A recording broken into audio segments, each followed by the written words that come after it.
चीनची नजर आता पाक व्याप्त काश्मीरवरती आहे। पीओके जवळ 13,000 फूट उंचीवरती चीन लष्करी तळ उभारतोय। चीनचा भारतावरती हल्ल्याचा कट आहे का? भारताच्या चिंतेमध्ये भर पडणारी ही अपडेट समोर येते आहे। चीनची नजर आता पाक व्याप्त काश्मीरवरती।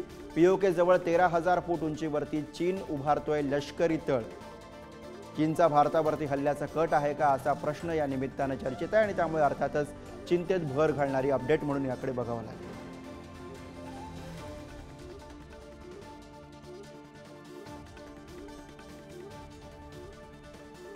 पीओके जवळ 13,000 फूट उंचीवरती चीन लष्करी तळ उभारतो आहे आणि त्यामुळे अर्थातच चिंतेची बाब म्हणून याकडे पाहिलं जातं।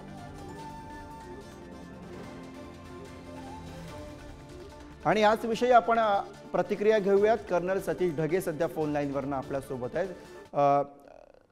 सतीश जी, पीओके जवळ 13,000 फूट उंचीवरती चीन लष्करी तळ उभारतोय, या घडामोडीकडे नेमकं कसं बघायचं, काय धोके यामध्ये संभवत आहेत?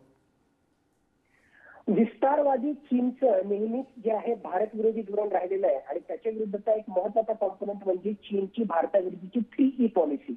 या 3E पॉलिसी मधला एक महत्त्वाचा ई म्हणजे एन्सर्कलमेंट, म्हणजे भारताच्या सभोवतालचे जे देश आहेत त्या ठिकाणी आपलं मिलिटरी अस्तित्व एक प्रकारे लष्करी तळ त्या ठिकाणी जे आहे निर्माण करणं आणि त्याच्या माध्यमातून एकदाच भारतावर प्रहार करणं, एक प्रकारे भारताचा गळा घुटण्याचा प्रयत्न करणं आणि त्याचाच भाग म्हणून हा एक प्रकारे जे आहे मिलिटरी बेस बनवण्याचा प्रयत्न पीओकेच्या आसपास त्या ठिकाणी चालू आहे। खरं म्हटलं तर चीन जे आहे या घटनेच्या एक प्रकारे जे आहे त्याला ते नकार देत आहे, पण माझ्या मते टेक्नॉलॉजी जी आहे ते खोटं त्या ठिकाणी बोलत नाही। मॅक्सटार टेक्नॉलॉजीच्या माध्यमातून सॅटेलाइट इमेजरी जी आपल्याला प्राप्त झालेली आहे त्यामधून स्पष्टपणे याच्यात दिसतंय की हाय अल्टीमध्ये साधारणतः 13,000 फूटवर चीन जो आहे मागच्या काही काळापासून अशा प्रकारचा लष्करी बेस बनवण्याचा प्रयत्न करतोय आणि कझाकिस्तानमध्ये अशा प्रकारचा जर त्यांनी मिलिटरी बेस त्या ठिकाणी बनवला तर जे पीओकेच्या जवळ आहे, पाक ऑक्युपाईड काश्मीरच्या जवळ आहे, असं जर त्या ठिकाणी त्याला करता आलं तर भारतावर एक प्रकारे त्याला इन्फ्लुएन्स करता येईल। पण त्याच्याही पलीकडे जाऊन विस्तारवादी चायनाला ज्या प्रकारे सेंट्रल एशियन रिपब्लिक्स आहेत त्यामध्ये कझाकिस्तान आहे, किर्गिझिस्तान आहे, हे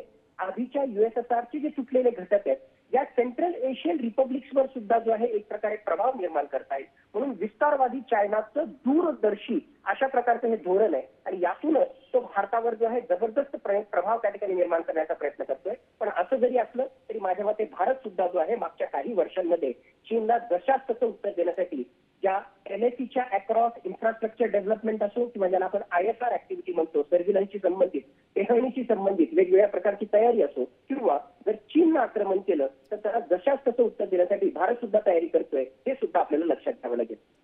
सतीशजी, चीनच्या या सगळ्या कुरापती बघता चीनचा भारतावरती हल्ल्याचा कट आहे का असा संशय सुद्धा या सगळ्या घडामोडींवरनं उपस्थित होतोय? नक्कीच माझ्या मते जो आहे म्हणजे गलवानच्या घटनेवरून आपल्याला स्पष्टपणे त्या ठिकाणी दिसलं की जे आहे विस्तारवादी चीन योग्य त्याला संधी मिळतात तो कुठल्याही स्तरापर्यंत त्या ठिकाणी जाऊ शकतो आणि जर चीनचं भारताविरुद्ध असं विस्तारवादी धोरण नसलं असतं तर माझ्या मते मागच्या 4 ते 5 वर्षांमध्ये एक नाही, दोन नाही, 21 वेगवेगळ्या प्रकारच्या लेफ्टनंट जनरल स्तराच्या ज्या आहेत चर्चा भारत आणि चीनमध्ये झाल्या। फक्त चीन जो आहे भारताशी चर्चेच्या गप्पा त्या ठिकाणी करतो, तर त्याचं मूळ धोरण जे आहे की एक प्रकारे अरुणाचल प्रदेश असेल त्याचबरोबर पूर्वेचा भाग जो आहे तो त्या ठिकाणी गिळंकृत करणं आणि माझ्या मते त्याच्याही पलीकडे जाऊन आपल्याला विचार केला पाहिजे, ज्याला आपण म्हणतो चायना पाक क्रुझिव्हिटी, म्हणजे उत्तरेकडून आणि पूर्वेकडून जे आहे चायना आपल्यावर दबाव निर्माण करतोय, पश्चिमेकडून जो आहे पाकिस्तान आपल्यावर दबाव निर्माण करतोय आणि तुम्ही या दबावाचं तंत्र जर लक्षात घेतलं तर अल्टिमेटली त्याचा अल्टिमेट एम जो आहे तो सियाचीनला भारतापासून तोडणं, म्हणजे शॅक्सगाम व्हॅली असेल आणि तिकडच्या बाजूनं म्हणजे पूर्वेकडून आणि उत्तरेकडून जर आपण त्या ठिकाणी पाहिलं तर देप्सांग प्रांतामध्ये जे आहे चीन आपला हक्क सोडायला किंवा चीन आपल्या पोझिशन सोडायला तयार नाही। त्याचं कारणच हे की देप्सांगला जे आहे एक प्रकारे काबूमध्ये घेतलं की त्याची अल्टिमेटली नजर पाकिस्तानच्या मदतीनं, एन्सर्कलमेंट पॉलिसीच्या मदतीनं या पाक ऑक्युपाईड काश्मीर आणि अल्टिमेटली सियाचीनला भारतापासून तोडण्यामध्ये असणार आहे। म्हणून दूरचा विचार केला तर नक्कीच चीनचा जो आहे भारताविरुद्ध पुढील डाव असणारच आहे। धन्यवाद सतीशजी या सगळ्या सविस्तर माहितीसाठी।